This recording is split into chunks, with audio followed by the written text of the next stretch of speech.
So now Tata power अब देखे 200 रुपए पर क्लोजिंग हुई है। क्लोजिंग का वेट कर रहे थे कि कहां पर टाटा पावर का आज स्टॉक बंद होता है, क्योंकि कल आए थे Q4 के नंबर्स और यहां पर नंबर्स आपको बताए गए कि बहुत सुपर हुए हैं, यहां पर डबल हो गई ये चीज और भाई डिविडेंड आपको 200% का दे दिया गया।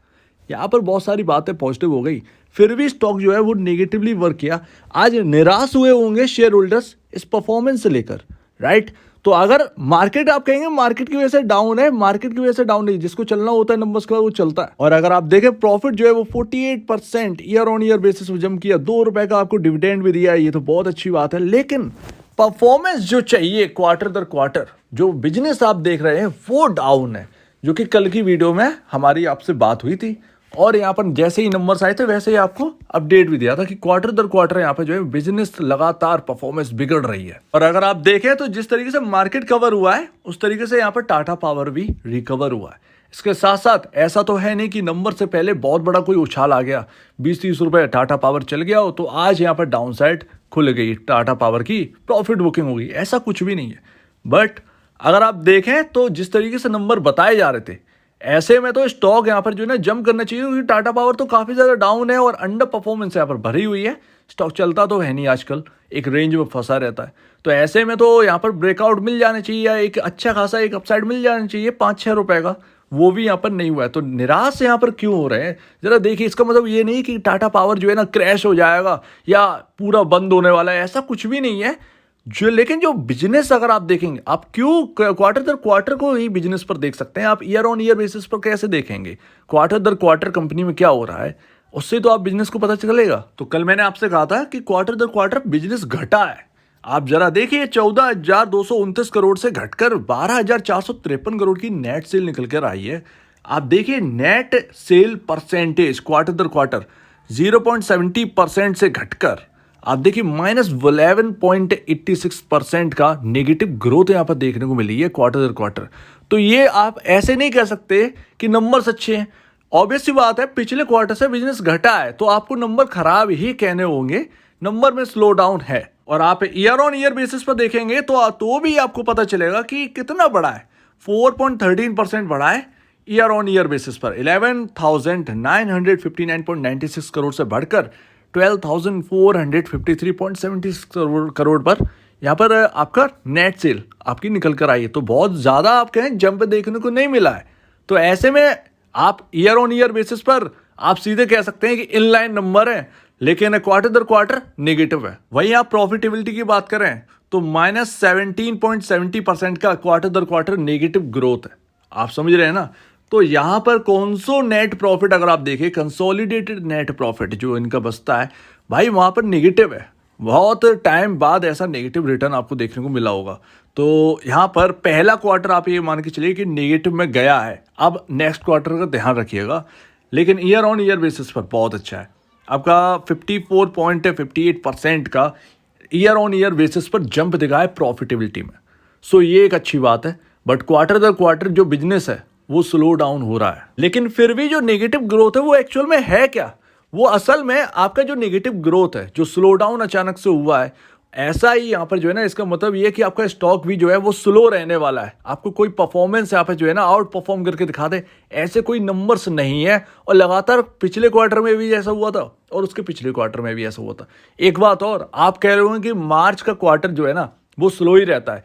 आप 2021 मार्च को उठा के देख लीजिए, 2022 मार्च को उठा के देख लीजिए, लगातार मार्च के क्वार्टर में आउट परफॉर्मेंस कर रही है इसने। लेकिन इस बार जो है ना अंडर परफॉर्म रहा है। हालांकि ये है कि आपका बुक वैल्यू जो है वो 19.9 यहाँ पर पहुंच चुका है। इसका मतलब ये है आपका 200 रुपए पर शेयर है। ऑलमोस्ट अगर देखें 110 रुपए आपका बुक वैल्यू से ऊपर स्टॉक काम कर रहा है, जो कि ओके ठीक है। तो मेरा कहना तो यही है, जब फंडामेंटल समझ में ना आए तो टेक्निकल पर बिलीव कर लेना चाहिए थोड़ा सा, और उस पर आप शिफ्ट होइए।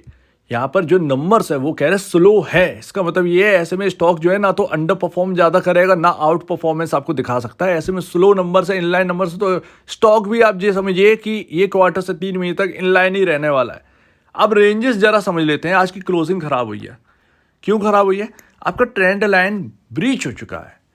परसों थर्सडे के दिन यहाँ पर जो है ना एक अच्छा खासा यहाँ पर सिग्नल मिला था, ट्रेंड लाइन के ऊपर ही क्लोज हुए थे और यहाँ पर नेक्स्ट डे गिरावट आई, बट अगर आप देखेंगे जो कि बीच वाली कैंडल है रेड वाली, आप देखिएगा वो इस लाइन जो नीली लाइन है ये उसके बिल्कुल उसको क्रॉस नहीं किया है। लेकिन आज जो कैंडल बनी है आज ये कह रहा है कि ये लाइन को जो है ना तोड़कर नीचे क्लोजिंग हुई है। 200 रुपये 15 पैसे के आसपास की क्लोजिंग है।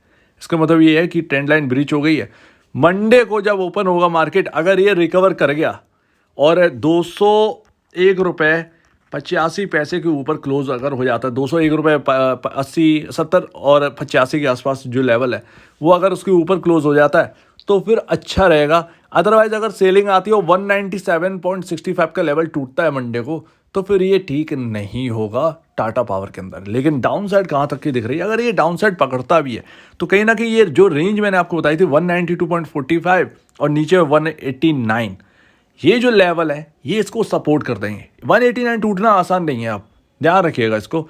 तो अगर ये नीचे आता है और अब 200 के नीचे चलना स्टार्ट करता है तो 189 तक गिरावट पॉसिबल है, बट ये बीच में ही सुधर जाएगा।